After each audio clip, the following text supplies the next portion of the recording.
Right, so One Piece chapter 982. So obviously, I thought this cover page was finished, but apparently not. So it has God, what's the nigga name? It has Beji and his obviously his crewmate. Funny enough, Beji's being carried by his woman. Obviously, he's got the kid, so I don't know what they're trying to hit that there, but yeah, they're running away from the Marines. It seems. I thought this cover page was over, but apparently not. So there we go. Chapter starts off with Kaido telling this whole Black Maria to go do her job. But of course she refuses because she's trying to suck his dick. So to be honest, that's not even a surprise because she owns a brothel. But obviously Kaido excuses them simply due to the fact that obviously like a couple of people are going to search for his son. And to be honest, I tell you, I wouldn't even be surprised if the son was a illegitimate child or probably had it with Black Maria. Obviously, Kaido's having a good time of his life, and then Orochi, fucking pussy ass, can't stop talking about the Kozuki family. The only reason he's able to relax is because he believes in his heart that they're gone. But deeper in the chapter, we find out that that's simply not the case. And so someone needs to deal with this Orochi nigga, but someone needs to split his wig. But he even got a wig to split. That's the thing. And it seems as if that the thing that Kaido wanted to ask the scabbards before he killed them is where the location of Laughtail is. So I don't understand why Kaido is looking for Laughtail. Obviously, it makes sense because he has a weapon and he wants to destroy the world. But I don't understand why Laughtail. Why does he want to go there? What other purpose does he have apart from those weapons? Does that make sense? It's only natural that Yonkos want to be powerful and get the most strongest weapons or weapons of mass destruction at their feet. But unfortunately for him, it seems Oden didn't tell none of them. I wonder why Oden didn't tell him though. That has been something I've been wondering for quite a while. Going to Laughter, you'd think you'd be able to tell his trusted scabbards about his whole adventure, what was there and what not, but apparently not. It makes no sense to even say that it was due to the fact that there might be a traitor amongst them, but he didn't know that until he actually fought Kaido himself, and that's when Kaido told him there might be a traitor. So it would have made sense for him not to tell them, but before that, I don't know, and there's absolutely no reason as to why he didn't tell him. So as they're having a party, Kanjuro barges in, and first of all, they're trying to send Nami Shinobu and I forgot Carrot, I believe it was, after this guy. This guy is now literally where Kaido is. There's no chance. As I said, if you're gonna send people to rescue someone who you deem to be valuable, don't send the runts, don't send the punks. But that doesn't seem to be the case. They're going to have to send these niggas, and guess what? They're gonna have nothing on Kanjuro now because he is with the top dogs now. Now, if you zoom in and look at Momonosuke's face, this guy's been trying to put in the work. You see the knife that he saw last chapter?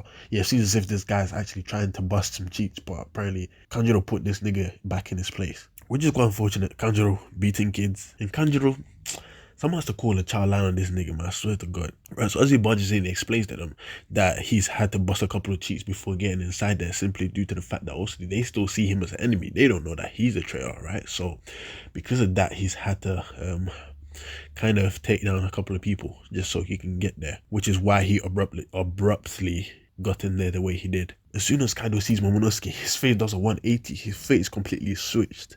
And as I've been telling you niggas for such a long time, right? Well, not a long time because I just recently started reviewing this, but and since as long as I've been reviewing this, I've been telling you niggas this whole thing's gonna go south. This plan is not gonna happen.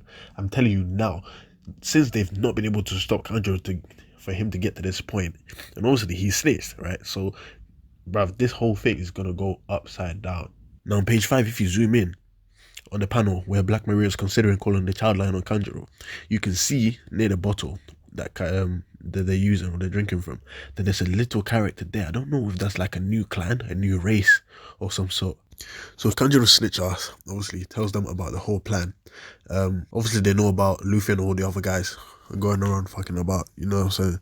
So and obviously that big ass nigga with the long ass ears, Fuku no Kukuj, I can't pronounce his name, but you know what I mean. He informs them or lets them know or tries to comfort them that they shouldn't worry about the whole thing, right? And Kaido's just laid back as fuck. This nigga don't give a fuck. This nigga is savage. Like he says, just drink up on a roti. This nigga, yeah, he is so shit. Like even trying to hold his bowl, he's just shaking out of so much fear. This guy is the biggest fucking pussy. He's been talking so much shit. And now the names of the people who he believed to be dead are back. So now look at him now. Now this is a bit kind of confusing. If this nigga, if you've got the strongest, or you believe to be the strongest pirate, a pirate you believe to be the strongest, he's right next to you, you got protection, mate. So I don't understand like why he is so shook, you know what I mean? As Fukurokujo says, they have all the forces right then and there. So even if people try to attempt, I guess from their point of view, even if people have quite a strong crew and they try to attempt to destroy them, it's not going to happen because they've got Kaido there. Like, they got Kaido's forces. Someone needs to check Orochi. I swear to God, if you had your enemy right there, right, Momonosuke, the person who you wanted to kill, erase his legacy, why would you like start like a whole crucifixion Jesus style? I don't understand, bro. Just get a knife, kill him right then and there. You know what I mean? That's what I've been saying. These niggas, yeah, they want enemies to die, but they're not taking the right steps. If you want someone gone, make them gone. You know what I mean? Like, if you're gonna start this whole process, what if they get there and then these people that are trying to destroy you, right? So Luffy and all those guys, what if they're trying to destroy you and before the crucifixion even happens, they come and free the guy? You know what I mean? That's your whole thing destroyed. But I don't understand, bro. Like, Orochi's scared to death about these scabbards, but he loves taking chances. This is one of his biggest downfalls. And of course, it's going to cost him because we know damn well Momonosuke ain't gonna fucking die. Someone gonna come save his ass. And I know damn well it ain't about to be no Nami, no Shinobu, or no Carrot, because the minute they get in that room, someone's putting them in recovery position. Obviously, a lot of them niggas are still on the water, getting to their destination eventually. But then we cut scene to where Marco is. I'm just like, oh, Marco, this nigga, I don't understand. Hold up. So this guy went to knock Big Mom's ship down, right? Just so their crew couldn't get onto Onigashima. But guess what? These niggas they're gonna try climb a waterfall again. I thought this nigga was gonna be smart, stay there and keep kicking them down each time they try to come up. You see what I'm saying? Even though it might be a different era, but I don't understand. Like, there's still the risk of them climbing the waterfall, you know what I'm saying? So I guess people were speculating a battle between Marco and King. So I guess most likely that's gonna happen. And it seems as if, right, Marco says on the island that Nekomamushi needs to deliver a message for him. We find out what the message says. It says something about, so like an apology about him going to be there, but just slightly later. But that's a bit of contradiction because he just said he might not be there on the island, you know what I mean? So it's like him saying he's not going to be there, and then him saying, okay, like writing a letter saying to Luffy, okay, I'll be there, but I'm gonna be there a bit later. I guess it's just all this way of like not allowing us to predict what's going to happen. It's stopping us from predicting the story in a way. So not that he didn't say he wasn't gonna be there, it's just he's gonna be there, but just a bit late, if that makes sense. We find out Kyoshiro comes across Sasaki, one of the Flying Six, right? They binds him to a tree just that easily. But then again, you know what I mean? Like, he had the element of surprise, I guess. So that's one of the Flying Six out of the way. Hopefully that's not the case, and he actually manages to break loose, or one of the people, or one of Kaido's henchmen breaks him loose. And then he has a decent fight, so we can see what he can do. I guess he's a fisherman, right? So probably, most likely, he'll probably know fisherman karate, as well as he probably has a devil fruit. So since he lives above land, it makes sense for him to have one, because he's not necessarily going back into the sea anytime soon, right? Not only does Kyoshiro bind this nigga to a tree, he actually pulled off the curtains that he's wearing, and guess what? This nigga is ripped as fuck all under all of those curtains, right? And not only that, he's actually got the tattoo of the Kozuki clan behind him. Now, most likely, he would have probably had that done probably after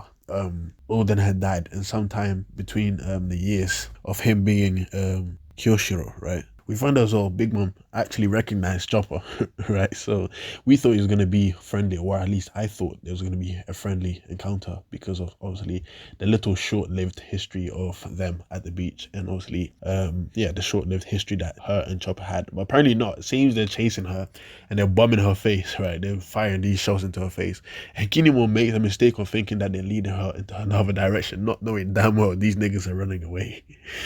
So I thought that was a bit hilarious there. Turns out the other Flying Six, so OT and Page One, are also trying to find Yamato. Apparently Yamato, this nigga is on the island. I don't know if they're talking about the island of Wano, or referring to Onigashima itself. If Yamato is on Onigashima, then why is he so hard to find? Like, where the fuck is he hiding? Why does he need so many niggas after him? Is it because possibly he could be that strong to the point where they need like so many people just to drag him out of where he is? But anyway, on the way to find Yamato, they encounter Luffy. And this bitch has the nerve to ask him what the fuck he want. I'm thinking, nigga, bitch, what the fuck do you think he want? And I don't think these niggas think or know who Luffy is. They might know who Luffy is, but they don't necessarily know him. They probably just know him by name, because it makes no sense for her to be asking him, what the hell do you want? Do you know who you're dealing with? You see what I'm saying? So maybe they know Luffy only by reputation and name, and because of that she doesn't know who that person is and like what they're about to deal with. From my point of view, this is about to be a short fight. If page one got his wig split by Sanji, there's no way Luffy is just turning this nigga's teeth inside out. I'm telling you, it will allow us an opportunity to see how strong Oti is. And based on how Sasaki got handled, I'm gonna assume that these flying six are not really that strong at all. I'm gonna say they're probably at Drake's level, and Drake is really strong, but I don't think he's really that strong.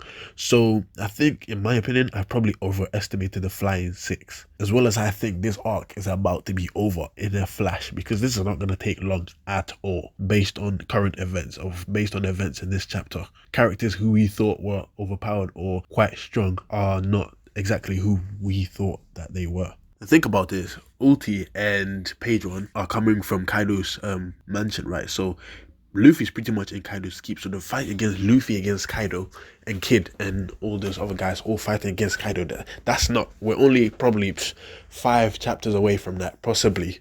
So if they're already near Kaido, then yeah, this fight is going to be over sooner than we thought. This whole finale kind of feels, a word I will use to describe it, it's a bit unorganized, but in a good way. It's unorganized because things are falling in place, but in an unorganized way. So Luffy and Kid are going to get a fight against Kaido. Zoro is most likely going to have to fight against Orochi, and he's going to have to defend himself because he ain't got nobody to defend him, right? But then again, there's Kanjuro there, but Zoro's going to step on him like a carpet, so that's not even a big sweat, you know what I mean? It's going to be swept aside. Not that I'm underestimating him, but so far I think I've been overestimating people, and that's where my problem has been. You know what I'm saying? So this arc is about to be over as soon as possible. Obviously Nami is going to fight Prometheus. I think it's Nami, Carrot, and obviously Shinobu. They should be able to handle Prometheus, no problem. If they manage to beat Prometheus, good. And if they don't, doesn't change my opinion about them. They're still punks. Next, back to the fight against Kaido. I think that the problem that they will have inside that room, excluding the obvious, is probably Black Maria. Now, what we know about the Tobi Roppo so far is that most of them are just punks, which is probably most likely the reason why it takes all of them to find Kaido's son. Sasaki's a letdown and Page One's weak. And based on how casual Oti acts around Page One, she's most definitely probably weak. Unless we get a surprise that she just simply looks weak, and that doesn't actually seem to be the case. But we know it doesn't matter because Luffy's there, so the situation is considered to be under control. Now that was the end of the chapter, and I actually consider this chapter to be really, really good because it kind of gives a bit of insight as to what part of Kaido's crew that we should be worried about. Now, unless other chapters prove otherwise, aside from the All-Stars, we have nothing to worry about. Drake ain't gonna do nothing. As a matter of fact, I believe Drake might turn against Kaido simply because he's outnumbered, or possibly when he finds that Kaido is losing. Now that shouldn't be a surprise since he's a Marine and he's pretty much against Kaido anyway. My only hopes for these Tobi Roppo is in Who's Who and Black Maria. Black Maria obviously being a Merry Christmas ho ho ho trying to tickle Kaido's Dragon Balls. God knows if it's for personal gain or there might be deeper reason behind it. But Who's Who might definitely have some insurance to back up his claims about taking down one of the All-Stars, or more specifically Queen. Now based on what we've seen so far, their strengths seem quite underwhelming to me, so the fact that they're going to try to attempt to take down one of the All-Stars on a one-on-one kind of throws me off.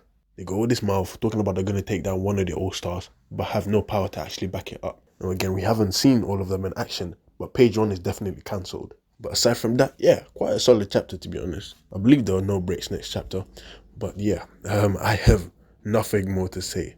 Bye.